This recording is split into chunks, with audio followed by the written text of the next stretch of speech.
ابھی یہ کیس آیا طلاق کا، ایک خاتون کو طلاق دی ہے شوہر نے، بڑا ظلم کر رہا تھا، بہت نالائق، پھر طلاق بھی دے دی. تو وہ کہہ رہی ہیں جو مجھے سونا ملا تھا گفٹ، میں نے کہا پی جاؤ، جو مہر ہے وہ تو آپ کا حق ہے ہی، کیس کرو عدالت میں، لو، چھوڑو نہیں. جو گفٹ تحفے ملے تھے ایک چیز بھی واپس کرنے کی ضرورت، بولو نا. اگر آپ کو اللہ نے بہت دے دیا ہے اتنا کہ آپ کو ضرورت نہیں تو لے کے کسی غریب کو صدقہ کر دو. کمبختوں کے پاس بولتے کیوں نہیں بھائی؟ نہیں چھوڑو، نہیں چھوڑو.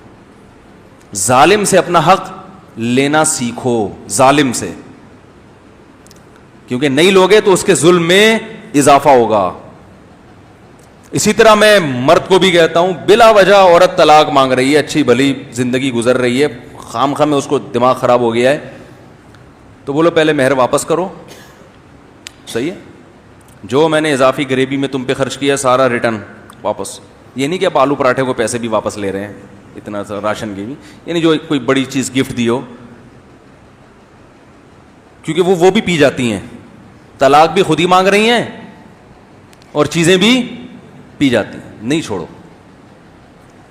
میں نے کہا لے کے کسی غریب کو صدقہ کر دو، تمہارے پاس نہیں چھوڑیں گے. اسی طرح میں وراثت کا بھی کہتا ہوں، جو بھائی بہن کو وراثت نہیں دے رہا تو میں ان بہنوں کو کہتا ہوں وراثت لے کے کتے کو کھلا دو، اس کے پاس بولو بھائی نہیں چھوڑو، کتے کو کھلا دو، یہ ثواب ملے گا. کیونکہ جانور پہ بھی رحم کرنے کا کیا ملتا ہے، کیونکہ یہ انسان نما جو کتا ہے نا، مرد کو تو اللہ نے خرچ کرنے والا بنایا ہے، وہ تو اپنی جیب سے بھی عورتوں پہ خرچ کرتا ہے، وہ دبا رہا حصہ، چاہے اس کی اتنی بڑی داڑھی ہو، چاہے اس کے ماتھے پہ بہت بڑا محراب ہو تہجد کا. وہ خواتین کے فون آتے ہیں، میرے میاں حج کر کے آ رہے ہیں، سوری میرے بھائی جو ہے حج کر کے آ گئے، عمرہ اتنے نیک ہیں، مجھے ان سے مانگتے ہوئے شرم آتی ہے. میں نے کہا اس بے شرم کو شرم نہیں آتی کہ بہن کو مانگنے پر کیوں مجبور کر رہا ہے؟ عمرہ پہلے ضروری ہے، یہ وراثت پہلے دینا ضروری ہے. پتہ نہیں کس طرح کے عمرے ہو رہے ہیں ان کے، میری سمجھ میں ہی نہیں آ رہا. اس دفعہ کئی لوگ حج پہ گئے لوگوں کے پیسے کھا کے، ان کے ذمے لوگوں کے پیسے تھے، وہ نہیں دے رہے تھے اور بیٹھے ہوئے کہاں تھے؟ حج پہ. میرے پاس کالز آ رہی تھی، میں نے کہا عجیب اسٹائل ہے بھائی، سمجھ میں آنے والا اور معافیا مانگ کے جا رہے ہیں.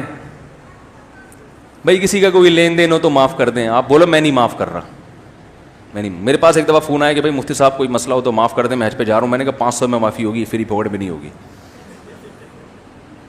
500 روپے کا بیلنس ڈال دو معاف. کہہ رہے مذاق کر رہے ہیں. تو میں نے کہا آپ کون سا سیریس ہیں؟ آپ بھی تو مذاق میں ہی معافی مانگ رہے ہیں نا. اگر سچی مچی کی معافی ہوتی تو سب سے پہلے بہن سے معافی مانگتے. بہن جو طارق روڈ کی 2 دکانیں اصل میں تمہاری ہیں ایکچولی. میں نے آپ کا کیا بگاڑا جو مجھ سے معافی مانگ رہے ہو بھائی؟ نہ میرا آپ کا کبھی پھڈا ہوا، نہ میرا آپ کا کوئی ایسا معاملات ہیں. خام خواہ کے تکلف، فلاں سے معافی، فلاں سے. اس سے مانگو جس کا حق کھا کے بیٹھے ہوئے ہو، پھر مزہ بھی آئے. وہ شاعر نے بڑا پیارا شعر کہا نا، کہ سنا دوں کہ ہم کو دیکھ کے شرما ہو تو شرمانے کی داد بھی دیں. وہ اپنی محبوبہ سے کہہ رہے ہیں کہ ہم کو دیکھ کے شرما ہو تو شرمانے کی داد بھی دیں. آئینے میں دیکھ کے خود کو شرمانے سے کیا ہوگا؟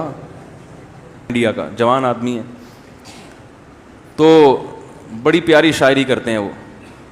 تو انہوں نے کہا ہم کو دیکھ کے شرما ہو تو شرمانے کی. خاتون سے اپنی محبوبہ سے کہہ رہا ہے کہ ابے ہمیں دیکھ کے شرم آئے تو کچھ ہم داد بھی دیں، ماشاءاللہ بڑا اچھا شرما. شیشے میں دیکھ کے خود ہی شرما رہے، اسی پہ خوش ہو رہی ہے. تو شوہر بیوی کے حسن کی تعریف کرے تو ٹھیک ہے، شیشے میں دیکھ کے خود اپنے حسن کی تعریف کوئی کر رہا ہو، یہ تو سب کرتے ہیں. تو جس سے معافی مانگنی چاہیے اس سے حاجی لوگ معافی نہیں مانگتے. ابا سے نہیں مانگیں گے، ابا آئندہ سے میں جو آپ کو میں نے ستایا، تمیز سے بات نہیں کرتا تھا، آئندہ میں آپ کی خدمت کروں گا، مجھے معاف کر دو. اور دیکھو آپ حج کے بعد انشاءاللہ میرے لب و لہجے میں نرمی پیدا ہو چکی ہوگی. یہ معافی ہے شرعن معافی. ماں سے معافی مانگی جائے، اور ابا اگر اولاد کے ساتھ زیادتی کر رہے ہیں تو ابا کبھی معافی تو نہ مانگے، لیکن بتا دیں کہ بیٹا ٹھیک ہے جو کچھ ہوا اگنور کرو، آئندہ میں انشاءاللہ خیال کروں گا، یا اور کسی طریقے سے اس کو خوش کر لے. تو سب ٹوپی ڈرامے معافی کے نام پہ چل رہے ہیں، تکلفات. تو کوئی آپ سے فون کرے نا معافی، بولو 500 کا بیلنس ڈال دے معاف، سب اگلا پچھلا معاف, ٹھیک ہے نا, نہیں ڈالے گا نہیں ڈالے گا وہ. تو ظالم کا میرا موقف ہے یہ کہ جو توبہ کرنے والا ہو اس کے لیے نرم ہو جاؤ, اس کو چھوٹ دو.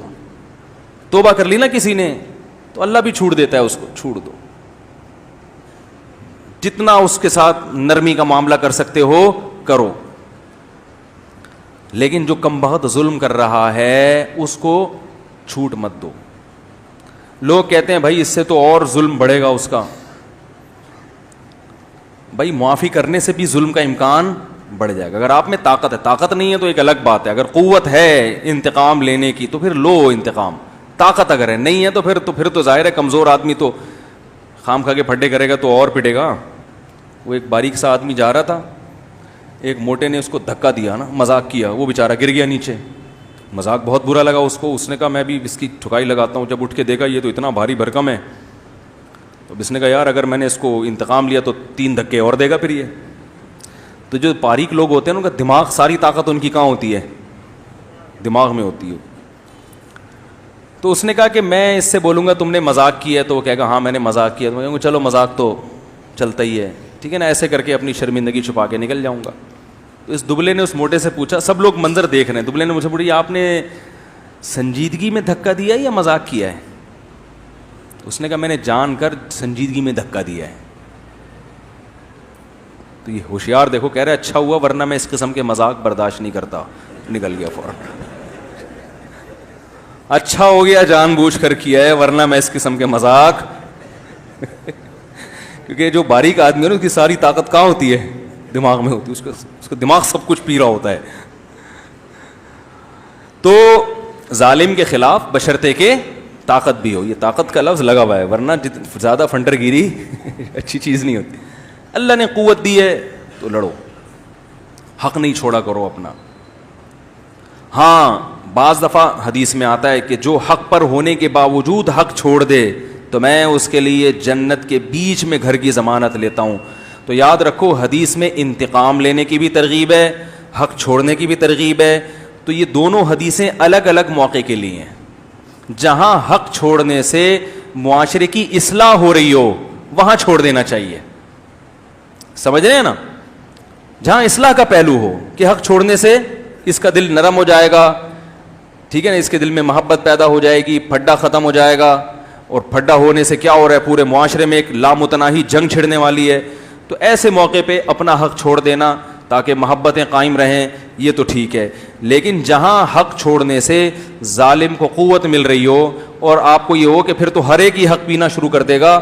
آج کل وراثت لوگ نہیں دیتے, کم بخت لٹکاتے ہیں, ڈیلے کرتے ہیں, اتنا ترساتے ہیں. تو اگر آپ حق چھوڑ دو گے تو یہ معاشرہ کی اصلاح نہیں ہوگی بلکہ اور معاشرہ خرابی کی طرف جائے گا. تو وہاں میں عورتوں کو کہتا ہوں نہیں چھوڑو. دیکھو جو جس کا حق کھا کے بیٹھا ہوا ہے ظالم وہ ہے, جو مانگ رہا ہے وہ ظالم نہیں ہے. الٹا اس کو تانے دینا شروع کر دیتے ہیں. دیکھو مالک مکان آپ کے گھر آ جائے کرایہ لینے کے لیے, آج کل جو سیزن چل رہا ہے نا وہ یہ چل رہا ہے, کرایہ دار کے گھر آ گیا, پہلی تاریخ بھی چھوڑ دی, دوسری بھی چھوڑ دی, 5 تاریخ کو آیا کہ اب تو تنخواہ مل چکی ہوگی. 2-3 دفعہ ایسا کریں گے, کرایہ دار پتہ کیا کہے گا, ابھی کرائے کا ٹائم آتا ہے اور گھنٹی بجا کے کھڑا ہو جاتا ہے. دیکھو لالچی آدمی ہے. تو لالچی آپ ہو کہ آپ نے 5 دن کیا کر دیا, ڈیلے کر دیا. تو یہ عجیب کہانی ہمارے معاشرے میں چل رہی ہے. جو جس کا حق ہے وہ مانگنے پر آئے تو اس کو لوگ لچڑ بھی کہتے ہیں, نیبو نچوڑ بھی کہتے ہیں, لالچی بھی کہتے ہیں.